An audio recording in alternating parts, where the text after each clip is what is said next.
Sir నమస్తే అండి. నమస్తే. టెక్ మహేంద్ర ముందు ఒక మహిళ ధర్నాకు దిగారు. అనారోగ్యమైంది. మెడికల్ లీవ్ తీసుకున్నారు. పెట్టిన 13 రోజులకు చాలా రకాల మెయిల్స్ వచ్చాయంట. టెర్మినేషన్ అంటూ ఆమెను బెదిరించారట. ఈమెయిల్స్ వెళ్ళాయట. తన ఆవేదనంతా వెళ్ళబుచ్చుతున్నారామె. అక్కడే ఉండి. ఏం చెప్తారు? అంటే వాళ్ళ పాప అనారోగ్యం. హ్మ్. వాళ్ళ పాప అనారోగ్యం గురించి ఆవిడ సెలవు పెట్టి, ఆ పాపని హాస్పిటల్‌కి తీసుకువెళ్ళటము, అక్కడ టెస్టులు రాయటము, ఆ టెస్టులు చేయించటము, ఆ రిపోర్టులు సేకరణ, ఈ కార్యక్రమం అంతా ఆవిడే చూసుకోవాల్సినటువంటి పరిస్థితి ఉండింది ఆ ఇంట్లో. అందుకని దానికోసం టైమ్ స్పెండ్ చేసి తీరవలసినటువంటి సందర్భం ఉన్నప్పుడు ఆవిడ ఇన్ఫార్మ్ చేశాను. నేను మెయిల్స్ పెట్టాను అని చెప్పి చూపిస్తున్నారు హ్మ్. మీడియాకి. హ్మ్. చూపించి నేనేం అంటే వితౌట్ ఎనీ ఇంటిమేషన్ మీరు రావడం లేదు కాబట్టి, మేము ఆల్టర్‌నేటివ్ డెసిషన్‌కి వెళ్ళిపోవాల్సొస్తోందనేది వాళ్ళ దగ్గర నుంచి వచ్చిన మెయిల్. హ్మ్. కానీ ఈవిడ దగ్గర దీనిలో కనిపిస్తున్నాయి అన్నీ. ఆమె పంపించినవన్నీ ఉన్నాయి. ఆవిడ పంపించిన మెయిల్స్ అన్నీ ఉన్నాయి. మరి వారెందుకు చెక్ చేసుకోలేదు? ఏకపక్షంగా ఎందుకు అలాంటి నిర్ణయం తీసుకొని దాడి జేస్తున్నారు? అంటే టార్గెటెడ్‌గా దాడి జరుగుతోంది అనేది ఆవిడ చెప్తున్న మాట. గతంలో కూడా ఇలాంటి వేధింపులకి గురయ్యాను అని. అంటే ఎందుకు టార్గెట్ చేస్తున్నారు అనే దగ్గర ఈ హెచ్ఆర్ డిపార్ట్‌మెంటో లేకపోతే పర్టిక్యులర్‌గా వీళ్ళ టీమ్ లీడర్ గురించే మాట్లాడుతున్నారావిడ. మాట్లాడుతున్నారు. అలాగే వాళ్ళ హెచ్ఆర్ డిపార్ట్‌మెంట్ నుంచి మీరు ఎవరితో కమ్యూనికేషన్‌లో ఉన్నారు? మాతో గదా! అనేదో అన్నారు. కాదు. నేను టీమ్ లీడర్‌తో కదా కాంటాక్ట్‌లో ఉండవలసింది. అతనితో కాంటాక్ట్‌లోనే ఉన్నాను అని ఆవిడ ఎక్స్‌ప్లెయిన్ చేస్తూ గూడా ఓ లెటర్ పంపించారు. అవును. దాన్ని కూడా మీడియా ముందు ప్రదర్శించారు. కానీ ఇవేవి వాళ్ళు కన్సిడరేషన్‌లోకి హ్మ్. తీసుకోవట్లేదు. ఫైనల్‌గా మిమ్మల్ని పంపించేస్తున్నాం అన్న పద్ధతిలో ఒక టెర్మినేషన్ నోటీస్ వచ్చేసింది. దాంతో ఆవిడిప్పుడు నిరసన తెలియజేస్తూ ఆవిడ కూర్చున్నారు. అంటే కార్పొరేట్ కంపెనీలు ఎలా వ్యవహరిస్తున్నాయి, మనం గోల్డెన్ షేక్ హ్యాండో మరొక పేరో రకరకాల పద్ధతుల్లో వాళ్ళు స్టాఫ్‌ని తగ్గించుకునే ప్రయత్నం ఏదైనా ఉందా లోపల? లేకపోతే వీరికి టీమ్ లీడర్‌కి మధ్యలో ఇంకేదైనా ఇష్యూ ఇష్యూస్ ఉందా? ఉన్నాయా? అనేది సీరియస్‌గా రోడ్డు మీదకి రాలేదు కానీ, ఒక వివాదం అయితే ఉంది. ఈవిడ నిరసన తెలియజేయటం అనేది మంచి పద్ధతే. మంచి పద్ధతే. అలా ఆవిడ జస్ట్ కూర్చున్నారు అంతే కంపెనీ ముందు. సైలెంట్‌గా ఉన్నారంతే. అవును. అంటే ఏదో నినాదాలు ఇవ్వటమో, మరొకటో గూడా చేయలేదు. నాకు సమాధానం కావాలి అని కూర్చున్నారు. కూర్చున్న దానికి అక్కడికి మీడియా అటెన్షన్ పే చేయటంతో జనాలు కూడా అటువైపు చూసారు. అంటే ఎంత పెయిన్ ఉంటే, ఎంత బాధ ఉంటే అలా రోడ్డు మీద కూర్చొని నిరసన తెలియజేయాలి అనుకుంటారు. ఇప్పుడు నిజంగానే ఆల్టర్‌నేటివ్ ప్రయత్నం చేసుకోవచ్చు. ఇప్పుడు బేబీకి బాలేదు. ఆమె సెలవు పెట్టారు. హాస్పిటల్‌తో పనంటేనే డబ్బులెంత అవుతాయో మనకు తెలుసు. ఈ టైంలో ఫినాన్షియల్ సపోర్ట్ ఉండాల్సిన అవసరంలో అసలు అదే రీజన్ చూపించి బయటికి పంపించేయడం అనేది కాస్త ఇబ్బందికరమే కదా సార్. ఇన్‌హ్యూమనే. ఇన్‌హ్యూమన్ నేచరే అటునుంచి. హ్మ్. అంటే ఏం జరిగింది? మీకేదైనా సపోర్ట్ కావాలా? లేకపోతే హాస్పిటల్‌లో ఒక మాట చెప్పాలా?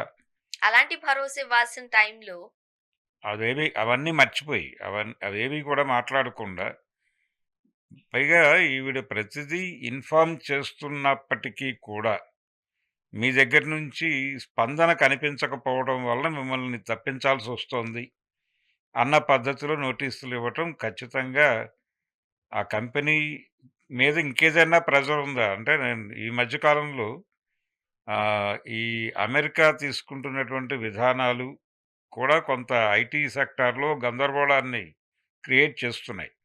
అంటే వాళ్ళు ఔట్‌సోర్సింగ్ తగ్గించే ప్రయత్నము, ఆయన నేటివ్ జాబ్ సెక్యూరిటీ అనే పేరుతో కొన్ని కంపెనీలకి ఔట్‌సోర్సింగ్‌లు కట్ చేయండి ఇలాంటి ప్రెజర్స్ పెడుతున్నారక్కడ. పెడుతున్నారు గానీ వీళ్ళు చీప్ లేబరు మీరు మా జోలికి రాకండి.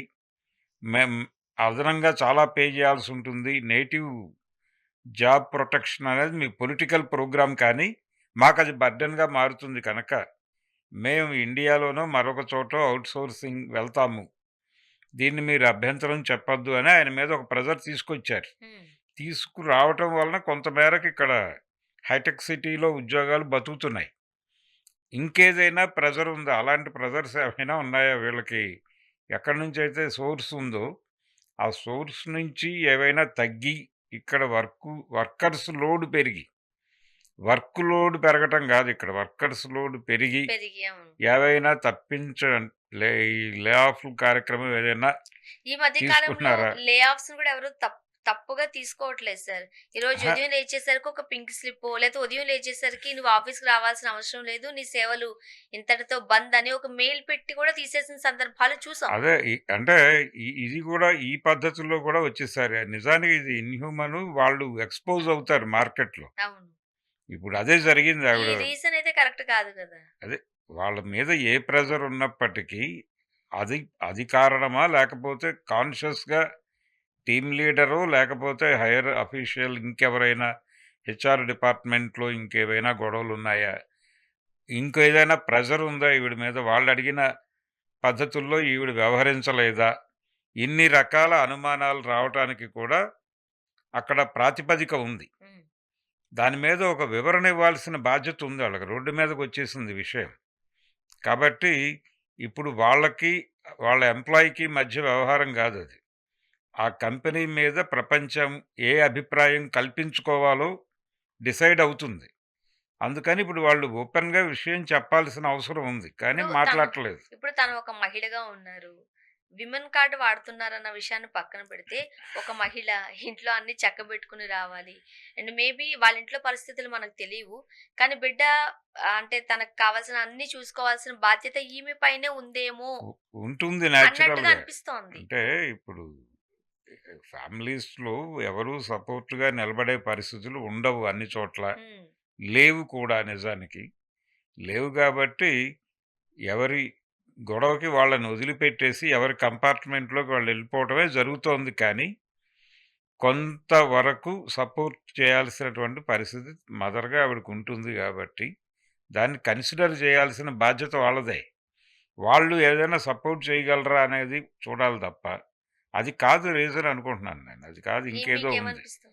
అంటే ఈ లే ఆఫ్‌లు గొడవ గూడా అయ్యే అవకాశం లేదు. అదైతే ఇంకో పద్ధతి. పర్సనల్‌గా ఈమెనేదో ఇబ్బంది పెట్టాలని, ఇబ్బంది పెట్టాలి ఎమోషనల్‌గా అనేది. కాస్త డౌన్ చేయాలని అనుకుంటున్నారా? ఇంకెక్కడో చెడింది రిలేషన్స్. అది డిపార్ట్‌మెంటల్‌గా వాళ్ళ టీమ్ లీడర్‌తో గొడవ ఉన్నట్టుగా కూడా ఆవిడేం మాట్లాడలేదు. అవును. మాట్లాడలేదు. అది మేబీ హెచ్ఆర్ డిపార్ట్‌మెంటు లేకపోతే మరొకరు అక్కడ నిర్ణయాత్మకంగా వ్యవహరించే వాళ్ళతో ఏదో గొడవుంది ఈవిడకి పర్సనల్ లెవెల్‌లో. హ్మ్. అది రీజన్. ఆ రీజన్ రోడ్డు మీదకొస్తే చాలామంది ఫైర్ అవుతారు. అందుకని దాన్ని తొక్కిపెట్టి ఉంచటం కోసం వాళ్ళు ప్రయత్నం చేస్తున్నారు. అందుకని ప్రకటన చేయట్లేదు ఆళ్ళు. వాళ్ళు మీడియాని అలో చేయట్లేదు. హ్మ్.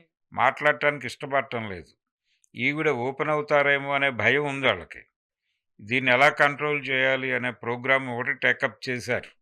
నెగోషియేషన్ జరుగుతుంది అనేది కూడా ఆవిడ ఎక్స్‌పెక్ట్ చేస్తున్నారు. అవును.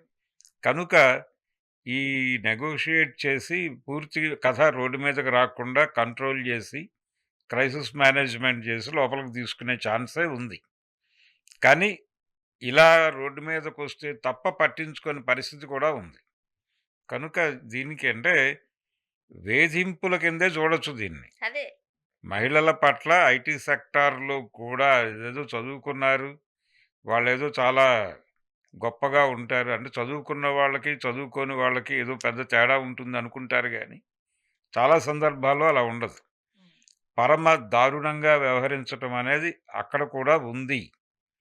మిగిలిన ప్రపంచంలో ఉంది. అక్కడ కూడా అంతకంటే ఎక్కువే ఉంది అనడానికి ఉదాహరణ ఇది. ఇప్పుడు టెక్ మహేంద్ర ఎలా స్పందిస్తదో, ఎలాంటి డెసిషన్ తీసుకుంటదో చూద్దాం సార్ టెక్ మరి. మహేంద్ర స్పందించటము అనేది ఈ వ్యవహారంలో కష్టం. దాన్ని కంట్రోల్ జేస్తారు. ఓకే. కంట్రోల్ జేసి ఈ విషయం బయటికి రాకుండానే కంక్లూడ్ చేయటం కోసం ఏదో ఒక నడుపుతారు. నెగోషియేషన్ రాయబారం. ఉంటుందంటారు. రాయబారం నడిపి ఈవిడతో ఒక కంట్రోల్ జేసుకొని ఫర్దర్‌గా ఇంకెక్కడికో షిఫ్ట్ చేయటమో ఏదో జేస్తారు తప్ప, ఒరిజినల్‌గా ఈ ఆ అమ్మాయి మాట్లాడుతున్నదో లేకపోతే మనకి కనిపిస్తున్నవో రీజన్స్ అయితే కాదు. చూద్దాం సార్. పర్సనల్ లెవెల్‌లో హెరాస్మెంట్ ఏదో ఉందక్కడ. హ్మ్.